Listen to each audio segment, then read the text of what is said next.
Bill here with the Metals Minute. Today is Wednesday, December 7th, 2022. Well, we have an up week for most of the metals. We have all the details in the write-up, but all but palladium were up, and palladium was down just a fraction.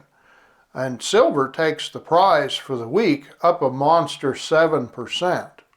So we'll keep an eye on that, and there's some interesting developments that we'll be talking about in the days ahead. But for the 1 year period, we also have all four of the metals showing a positive number.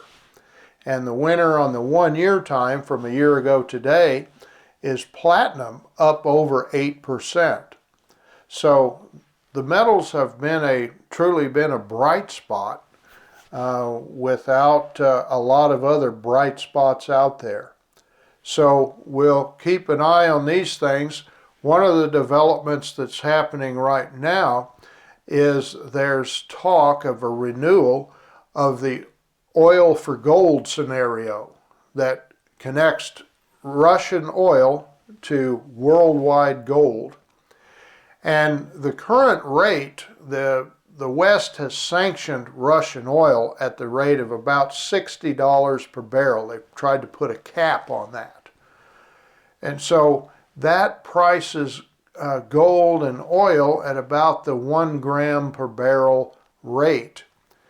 But there's talk of Russia offering 2 barrels for a gram of oil. And what that essentially does is makes the value of gold double. And so that pushes gold from around $1,800, just under $1,800, to just under $3,600 an ounce. And that would benefit them greatly with their gold reserves making up a lot higher portion of their reserves than many countries. It would also benefit anyone that owns gold, whether they're a corporation, whether they're an individual, whether they're a government or a central bank. Keep in mind that for some reason central banks have been purchasing gold at a record pace. And so this would seem to fit into that scenario as well. There's more on that, and we'll write more about that and talk more about it as we go forward. But there's clearly going to be some clear winners and clear losers on this deal. And it's going to upset the apple cart a little bit in world finance. It will also impact the dollar. So we want to pay attention to this going forward, and there are steps that we can take to help protect ourselves.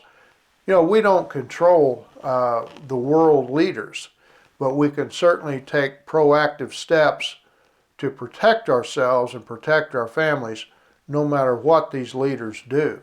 And so there are good things we can do. And so we'll talk about that in the days ahead. There's also some other information we're keeping an eye on.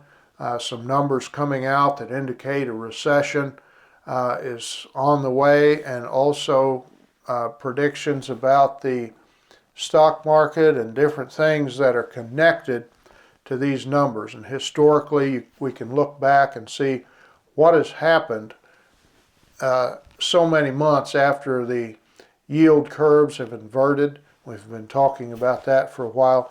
All these things are helping to bring more attention to the stability and the potential for precious metals. And if you have to allocate capital somewhere, precious metals is a good place to look. Thanks for tuning in. We'll see you again next week.